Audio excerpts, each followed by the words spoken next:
দীর্ঘ অপেক্ষার অবসান ঘটিয়ে দেশের মাটিতে ফিরছেন বিএনপির ভারপ্রাপ্ত চেয়ারম্যান তারেক রহমান। আর সেই আনন্দেই উৎসবমুখর হয়ে উঠেছে রাজধানীর ৩০০ ফিট সড়ক এলাকা। ২৫ ডিসেম্বর তাকে গণসংবর্ধনা দিতে ইতোমধ্যেই ভিড় জমাতে শুরু করেছে দেশের বিভিন্ন জেলা থেকে আগত বিএনপি নেতাকর্মীরা।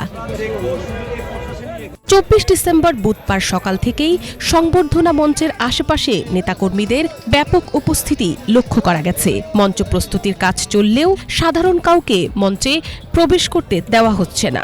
নিরাপত্তায় রয়েছে আইন শৃঙ্খলা বাহিনীর বিভিন্ন ইউনিটের সদস্যরা। পুরো এলাকায় নেওয়া হয়েছে বাড়তি নিরাপত্তা ব্যবস্থা। আমাদের জেলা থেকে প্রায় অঙ্গ সংগঠন এবং বিএনপি সহ হাজার হাজার লোক ইতিমধ্যে ঢাকায় আসার জন্য প্রস্তুতি নিয়েছে। আমরা এই দিনটাকে আমরা মনে করি যে স্মরণীয় করে রাখবো। নেতাকর্মীরা জানান, তারেক রহমানকে এক নজর দেখার আশায় ২৩ ডিসেম্বর রাত থেকেই অনেকে ৩০০ ফিট সড়কে অবস্থান নিয়েছেন। অনেকেই আবার সড়কের পাশেই রাত কাটিয়েছেন। দূর জেলা থেকে আসা নেতাকর্মীদের জন্য স্থানীয়ভাবে পানি ও সাধারণ আপ্যায়নের ব্যবস্থা রাখা হয়েছে এখানে। স্বদেশ প্রত্যাবর্তনের জন্য আমাদের দেশ নায়ক তারেক রহমান যখন আসতেছে, আমাদের এলাকার সাধারণ মানুষ, খেটে খাওয়া মানুষ, দীর্ঘ সময় জেল জুলুম শিকার হওয়া মানুষ যারা আসবে তাদের জন্য পূর্ব প্রস্তুতির জন্য আমরা এখানে এসেছি, ৩০০ ফিটে এসেছি। এদিকে এখনো পুরো এলাকা জুড়ে চলছে মাইক বসানো ও শেষ মুহূর্তের প্রস্তুতি।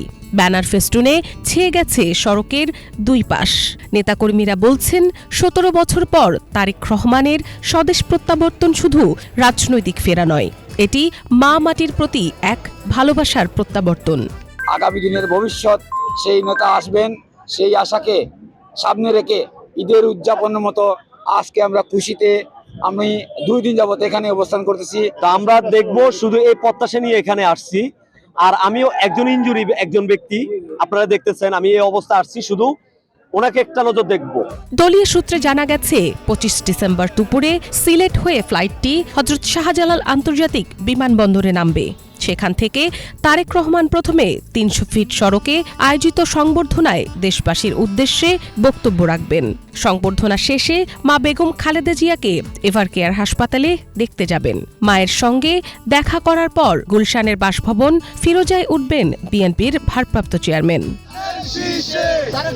নেতাকর্মীদের প্রত্যাশা, এই সংবর্ধনায় নজিরবিহীন জনসমাগম হবে।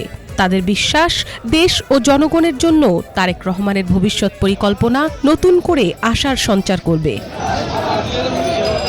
মিনালা দিবা, বাংলা ভিশন নিউজ ডেস্ক।